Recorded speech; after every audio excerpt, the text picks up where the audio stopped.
Sidekicks, the weekly cybersecurity podcast, hosted by Richmond Advisory Group's principal analysts, namely me, Christina Richmond.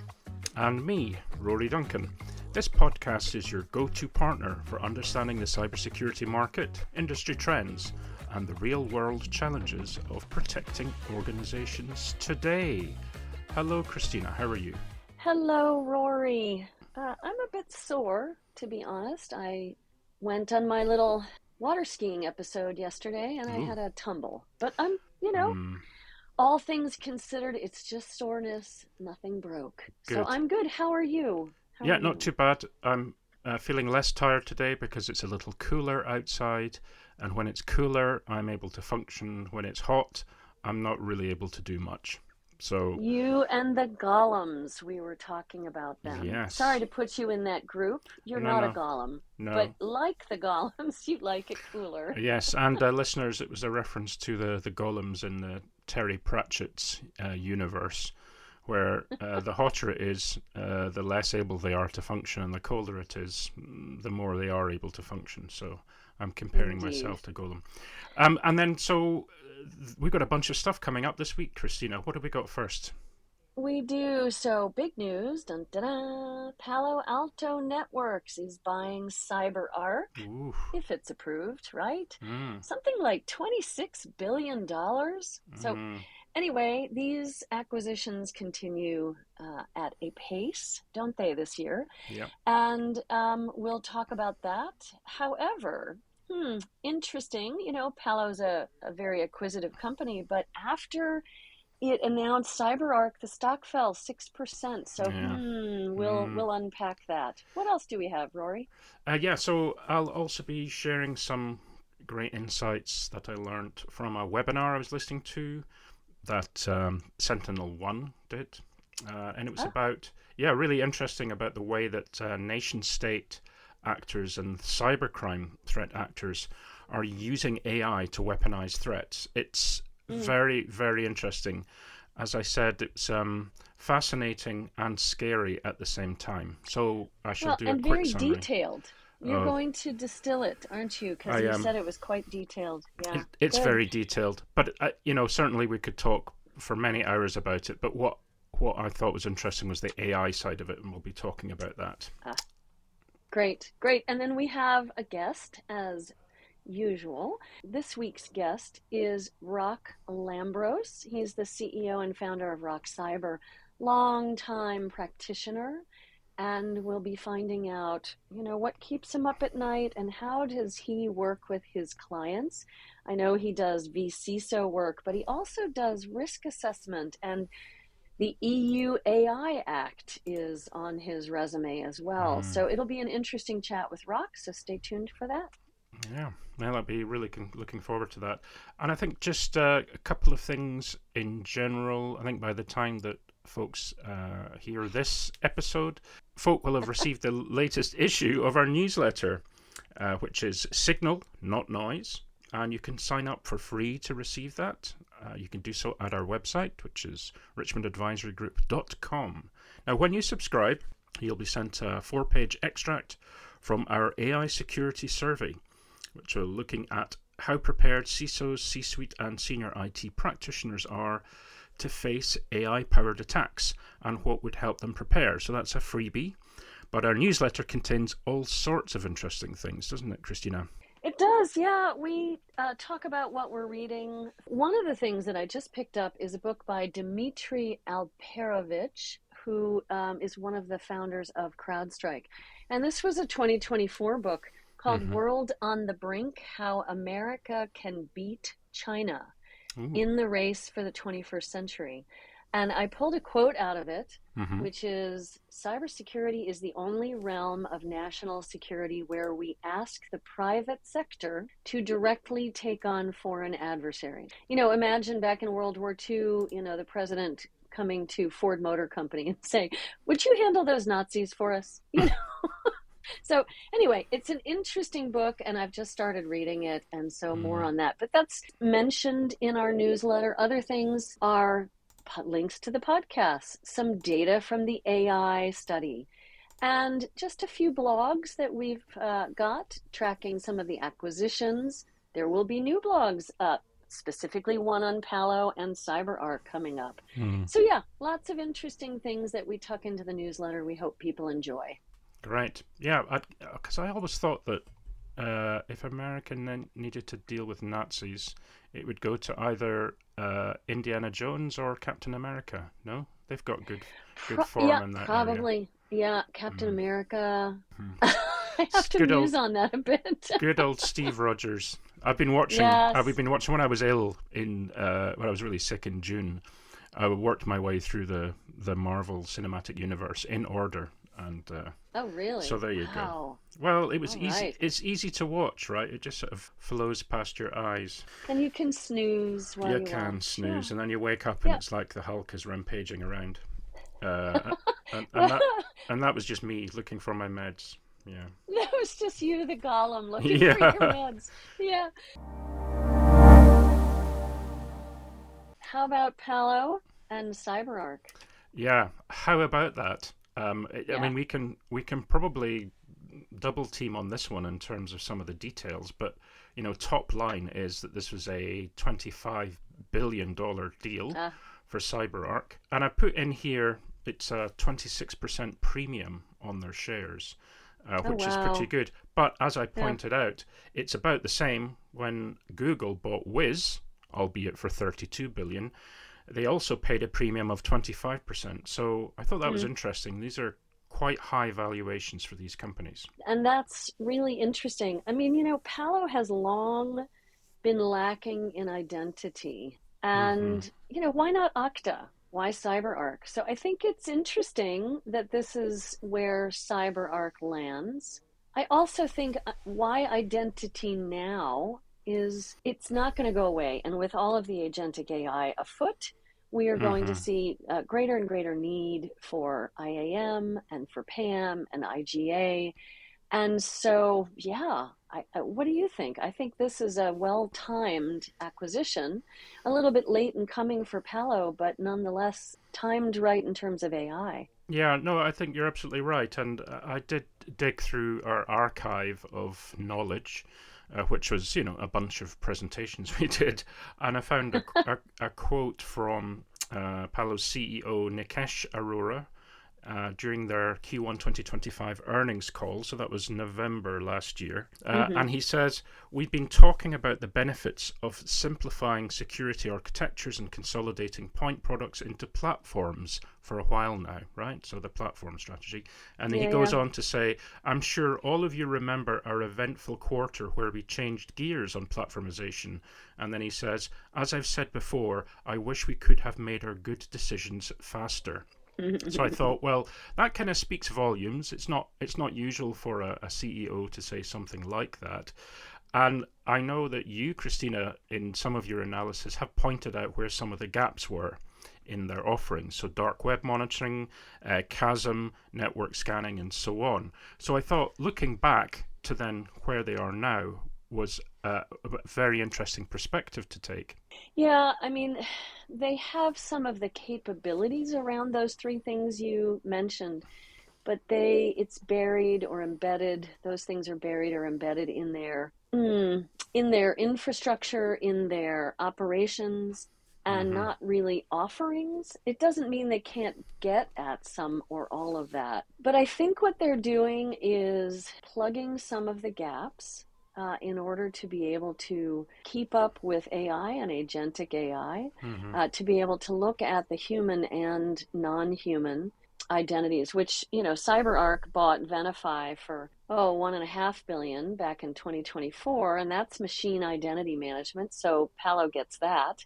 CyberArk also bought Zilla for Yeah. 175 million, so not billion, but million, this February, and that's Yeah. IGA. So now that CyberArk put all of this in its arsenal, I mean, Palo's saying, okay, look, we've been missing identity. It's time for us to get into the game, and we'll do it because CyberArk has now brought many of the pieces together. So Yep.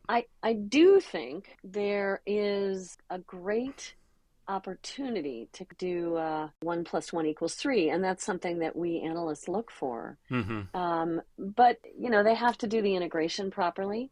First, it has to be approved, right? This will Mm-hmm. probably be under scrutiny, just like the Cloud Wiz deal is under scrutiny. Yep. But yeah, they'll get PAM, IGA, IAM, as we said. They'll be able to bring telemetry in from cloud endpoint, maybe network. I'm not sure about that. I have to check into that. So it could be an interesting control and visibility plane through Cortex and Prisma in Palo to be able to operationalize the identity data as we continue to increase this morass of data that's going to come Mm-hmm. from AI. Yeah. So I do think it's an interesting acquisition. We'll see how the integration fares. Yeah, and more to come on this, folks. Yeah, I yeah. think we're going to be assembling our thoughts on this and then publishing something, I would imagine, to our clients Oh, first and yeah. then to everybody else. Part of it is trying to figure out where all the bits land. As we were digging around, you start to realize how many other acquisitions have been made on both sides. And it means that over the course of the last 18 months or so, all these extra pieces of the puzzle have been added. And it's not quite as simple as it potentially seems. So, more to come, folks, on that one. This week's special guest is Rock Lambros, who's the CEO and founder of Rock Cyber. Welcome, Rock. Thanks for being on the show. How are you? I'm doing well, thanks. Thank you for having me. Yeah, you're welcome. You're welcome. I think the first question we had was from Christina. I think we were going to kick things off. Yeah, so Rock and I have known each other for a little bit, and we share my alma mater state, Colorado. I wish we could do this in person. Now I live up in Washington, but Rock, thank you for doing this virtually. This is so fun for me to have you on. We always start off with just what's keeping you up at night. And, now that you're doing kind of virtual CISO, you're doing risk assessment. I even saw that you're doing an EU AI Act kind of checklist. Of all of those things, there's a lot, right? Assessing cybersecurity maturity, running some cybersecurity for your clients. There must be a lot that keeps you up at night. But what comes to mind? What's the first thing? Yeah, it's funny you should say that. I got almost no sleep last night, so it's the most appropriate question for Oh right now. no. So, no, it's fine. Honestly, I've been doing a lot of work with agentic AI security, and that's if anything's keeping me up at night, it's that because it's AI agents are coming at us faster than we can wrap our arms around them Yes. from a security and governance standpoint. Right? How are we going to govern them? Right? How are we going to govern agents that could potentially refactor their code on the fly, change their purpose on the fly, that require very short-lived, as needed, per action type of permissions, right? At millisecond speed. That's Right. the type of stuff that keeps me up at night. The all the things you just mentioned pay my bills, and every client still has challenges. No, I mean, frankly, every client still has challenges with traditional or old school cybersecurity nowadays. Yep. You can't, Yep. you almost can't talk about cybersecurity anymore without talking about AI. All that stuff is still keeping my clients up at night, right? Just, ransomware, data breaches, Fishing. non-AI, Yeah. non-AI driven phishing, right? Yeah. And now, Yep. AI has enabled phishing like no other. I Deep know. fakes top of mind for some of my clients as well, especially those who have voice authenticated, calling for support type of thing, and you get voice Right. timestamps. So that stuff is top of mind for clients. Yeah, that's kind of what's keeping me up at night. Well, we talked with Eric Block last week, and I'm pretty sure you know Eric. I think his phrase that I took away from the chat last week was burn the haystack. We're looking for a needle in the haystack. And what you just said about all the traditional security is what he was talking about. We have so much noise, right? That's the haystack. We're looking Yeah. for the anomalous behavior, the alert, the incident, and those are the needles. And he said, but the haystack is producing too much noise. And if we did some of what we were meant to do correctly from the get go, I mean, I don't know, well, I do know why we don't get this right, but traditional security, hygiene. And if we did the basics, it would help us perhaps consolidate and rationalize tooling, perhaps, and reduce that noise, which is the haystack. So that was his statement. But as soon as you said agentic AI, I went, yep, that is top of mind for everybody. And that keeps me up at night. And as soon as you said legacy or traditional cybersecurity, and that's keeping your clients up at night, I'm like, Right. yep. So let's drill into a couple of things in there. I love this. One is let's just kind of rewind and go to the deep fake audio that you brought up and how that works. Can you give us a better sense of what's happening in these call centers? And is the attacker sort of laying in wait to get snippets to then be able to use for deep fakes? What do you think is happening there? Well, I think just with social media and YouTube, I mean, Christina, I know like you and I, our voice prints are all over the internet. You could rip a sample off of just about anywhere, YouTube, whatever. And so I think we're not seeing this widespread yet, so I hope I'm not giving people ideas, but it's I know. happening, right? Like people are ripping people's voice prints. You only need, I want to say it's a few minutes of voice, if that, to be able to essentially clone somebody's voice to the point where it can fool voice authentication. So I think we're going to see more and more of those. As a matter of fact, I think it was just earlier this week or late last week, Sam Altman came out and said, if you're still using voice as a password, you're an idiot. Effectively, I'm paraphrasing, but he wasn't. I'm not paraphrasing that much. He was pretty blunt about it. Okay. For exactly that reason. To your point, Rock, I think Sam Altman is right. Voice has now become pretty much table stakes in terms of cloning and fraud. I do some voice work. I do voiceover work and so on, and it's a kind of a side hustle, right? As we all do, we all have side hustles. And there's a Yeah. site I don't know called voices.com. I don't know if you know them. It's like a marketplace. You can pitch yourself, put in examples in, and you say a few words or read something. Jobs can be pitched at you. And to begin with, there were lots that were, can you read this thing? It's for something.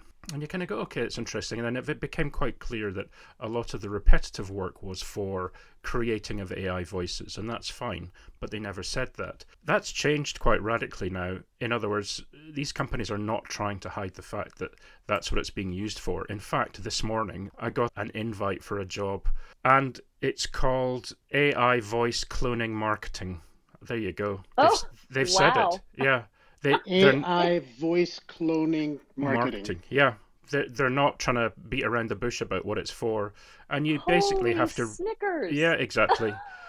And I think there was a point in when it was seen as something that if you were going to be taking these voice jobs, if you're going to be taking an AI voice cloning type of job, then you're basically not going to have work again, right? So often what you see is you get 10, 15, 20 different invites, and it's the same request, but it's in an Irish accent, or it's a Scottish accent, or it's a Welsh accent, or whatever. And they all add up. So I think now it's pretty clear that the marketplaces that will take voice talent on are basically hoovering up all of the characteristics of these voices in all these different languages and will be cloning them quite clearly. So that was a little bit scary.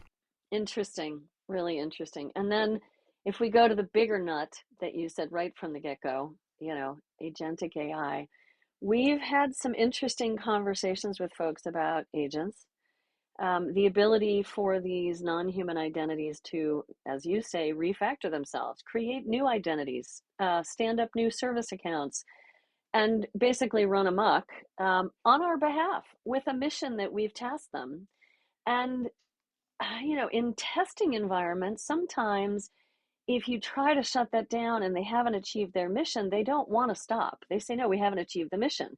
We have to achieve. And I know it's a testing environment. I know it's not out in the public sphere, but we do need to get guardrails around it. And the only thing I can come up with is policy on how, what this identity can create and how many iterations they can go achieve before they need to stop what they're doing and the human needs to intervene. But then I get hung up because, as you said, it is happening at millisecond speed.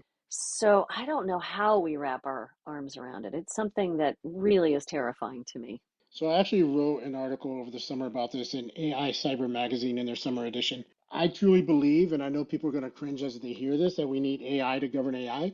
because the human in the loop can't be in every one of those decisions. Yeah. And in that article, I kind of proposed, based on research, a dual. It's called like a Janus model, right? Janus is the Roman deity for like the two-faced god deity, Yeah. and right where you essentially have a governing agent and like a governing orchestration agent, and then Yep. the doer agents, right? Now you can start to say, well, who's watching the governor agent and all that kind of stuff, but it kind of goes back to the Dr. Seuss book, Who Watches the Watchers, right? How many layers deep do you want to go there? But I fully believe we're going to need AI to govern AI, especially in that agentic world. Like you mentioned it.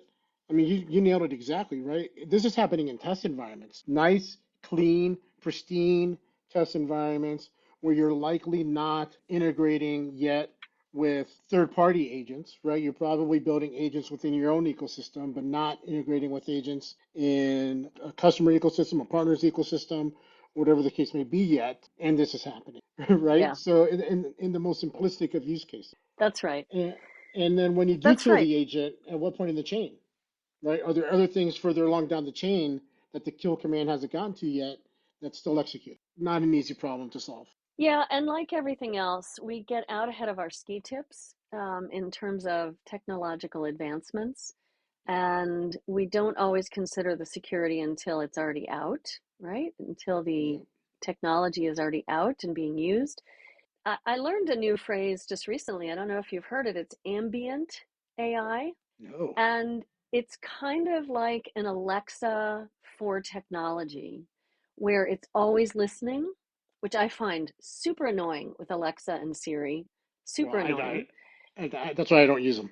Right. I disable them. Right. Yeah. And so it's ambient in the sense that it's always in your environment, always paying attention, always listening, always trying to discover maybe what A, the humans are doing, and B, maybe what the agents are doing. So, more to learn on that. I'll send you a link on that, and we'll put a link on the show notes because Please. I just learned about it last week and I thought it was really interesting, but it could fold in with what you're talking about, which is that kind of overlord agent that is the AI manager of all the agents. It could, you know? Yeah, I wasn't even like thinking like to that broad a level, right? Because I was thinking like governor agent specifically for that agent string, right? For that agent purposes, that agent cluster, whatever you will. But like an agent of agents that like Yeah. manages and monitors all your agents. That could be interesting.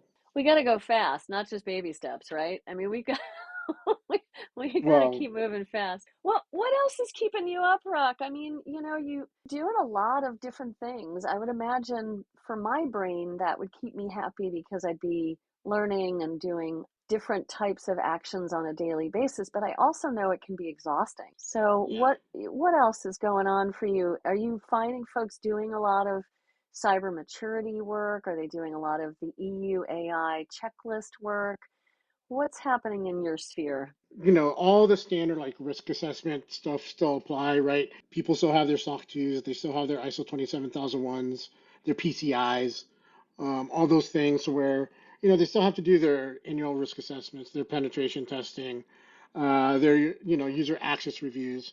I do a lot of virtual CISO work, and 90% of my time is spent on the vCISO engagements anyways, on that type of activity versus AI security and governance, although every client right now is doing something with AI, whether they know it or not. So yeah, so is that keeping me up? No, not really.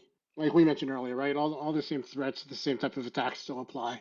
The same, I would say foundational items still apply, right? Access control, segmentation, data governance, all those types of things. Me personally, what's keeping me up is kind of the research I'm doing with OWASP and the work I'm doing with Mm-hmm. OWASP Gen AI initiatives on, on the agentic security initiative. We're about to announce actually, we're announcing the kickoff of the agentic top 10 vulnerability list. So that Ah, builds good. upon the general LLM top 10 vulnerability list. Oh, So that's great. I'm glad yeah, OWASP is doing that, and I'm glad you're working with them on that. That's great. so doing a lot of that stuff. So like keeping me up from a good perspective, right? Because that's kind of like my second job to my wife's chagrin sometimes. Well, this has been a super conversation, Rock, and we should let you go get some much needed sleep. Sorry Or that you've been coffee. More coffee. or coffee, or maybe a nap and then coffee. But thank you so much for taking time out of your morning to come and chat with us. And sorry we won't see you next week at Black Hat. And wish you and all of the cyber practitioners we know and love lots of interesting education, good speaking if you're a speaker there, and also fun, because I know there's some fun that will be had.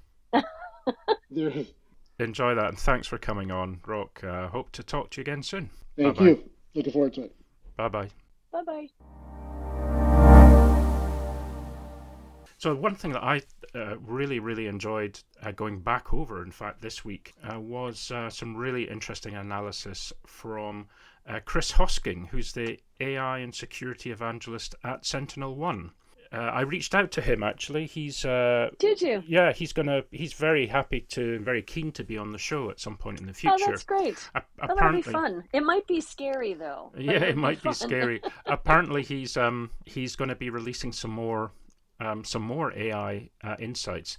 Yeah, so Chris put together a really interesting summary of some of the things that many of the nation state actors were doing to use AI, which was, as I mentioned, was kind of scary but fascinating at the same time. So he listed a few, and I've done a quick summary here of who they are, where they operate, and what they're using the LLMs for. In other words, how they're leveraging AI. First of all is a group called Forest Blizzard, which is a Russian military or GRU unit.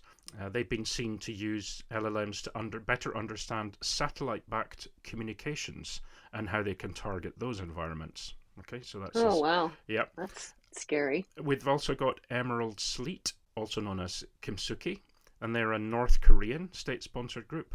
And they've been seen to leverage various LLMs to research how to target the Felina protocol. Then we've also got Crimson Sandstorm, and they're an Iranian threat actor connected to the Revolutionary Guard.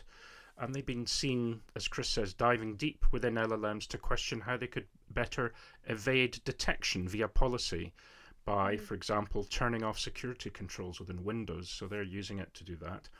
And then last but not least, we've got Charcoal and Salmon Typhoon.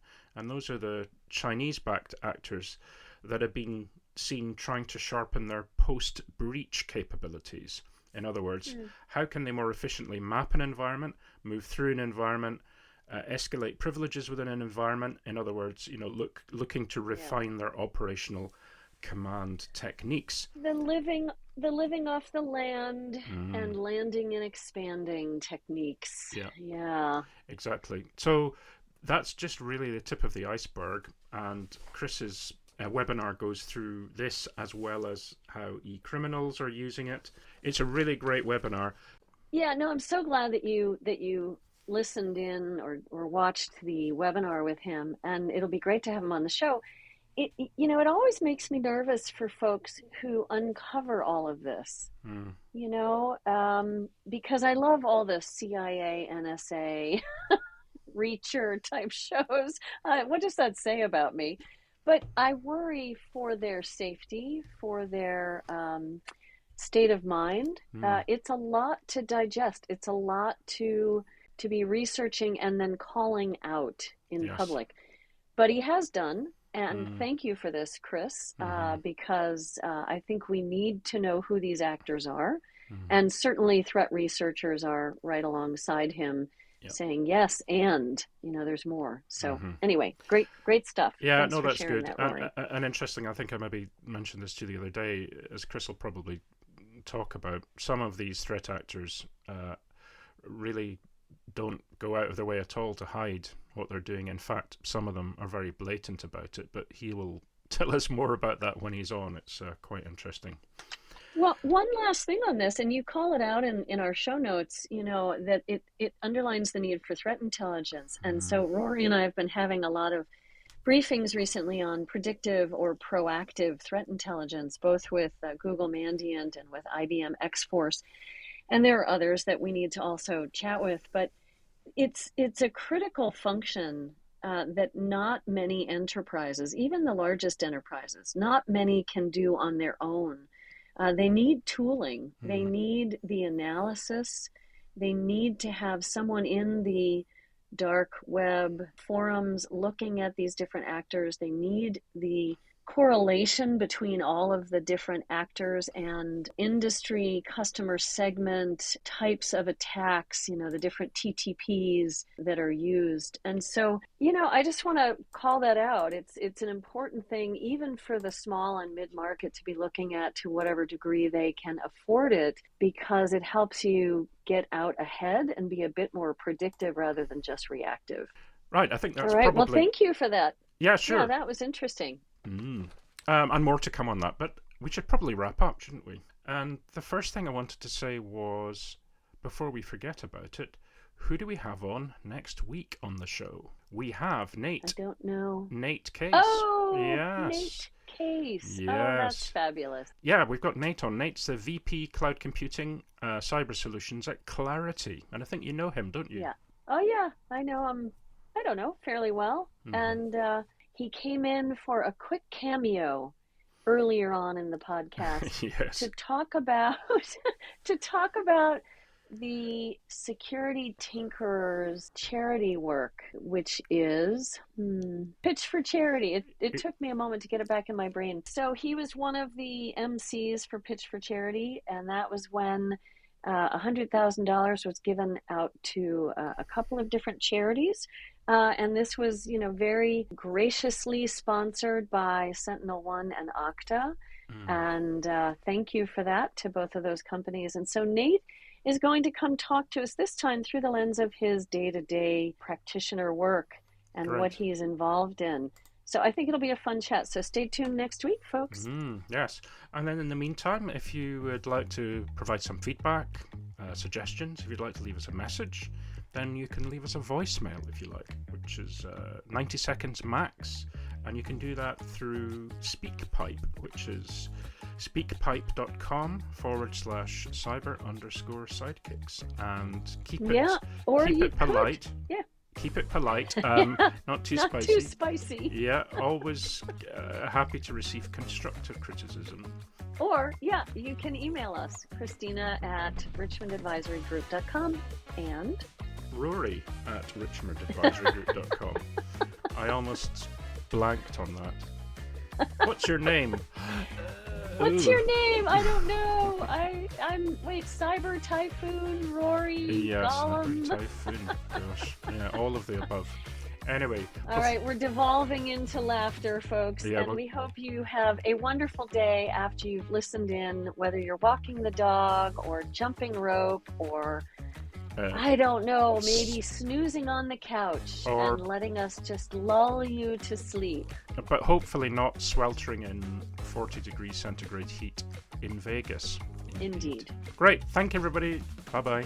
Bye.